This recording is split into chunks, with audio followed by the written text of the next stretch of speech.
Sabah erkenden kalkarak uzun zamandır hayalini kurduğum kümesimi yapmaya başladım. Bahçemde, sabahın serinliğinde, doğanın uyanışına tanıklık ederken, içimdeki heyecanı ve mutluluğu hissediyordum. Bu, sadece bir kümes inşa etmek değil, aynı zamanda uzun süredir hayalini kurduğum bir projeyi gerçekleştirmekti. Direkleri yerleştirirken, her birinin sağlam ve doğru bir şekilde yerleştiğinden emin olmak için bir terazi kullandım.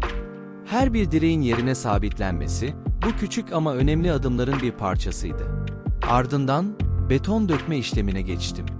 Her bir direğin dibine dökülen beton, kümesin sağlam bir temel üzerine inşa edilmesini sağlayacak ve uzun yıllar boyunca dayanıklı olacaktı.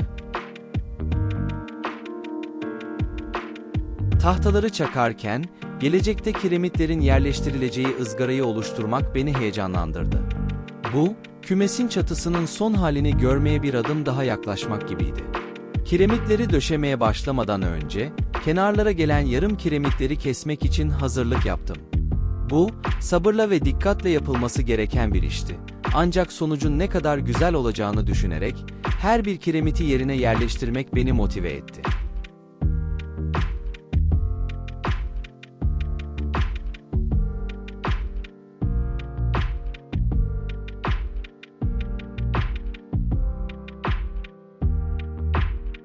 Çatının tamamlanmasının ardından, sıra kümesin tabanını oluşturmaya gelmişti. Follukları yaparken, dışarıdan rahatça erişilebilmesi için dikkatli bir şekilde düşündüm. Yan duvarları ve kapıyı çattığım zaman, kümesin artık bir ev gibi görünmeye başladığını hissettim. Gezinme alanlarını kümes teliyle kaplayarak, tavukların güvenliğini sağladım. Bu, onların rahat ve güvende hissetmeleri için önemli bir adımdı.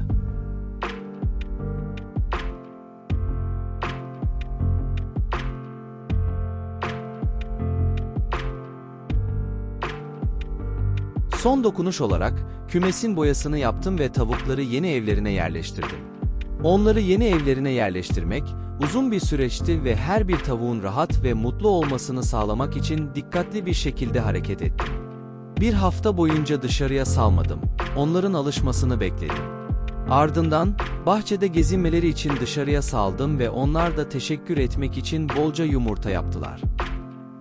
Bu süreçte, kümesimi adım adım inşa ederken büyük bir keyif alarak her bir adımı sabırla ve dikkatle tamamladım ve sonuçtan çok memnun kaldım.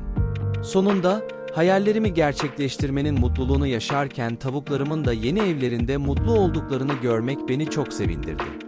Bu, sadece bir kümes inşa etmek değil, aynı zamanda bir hayalin gerçekleşmesiydi.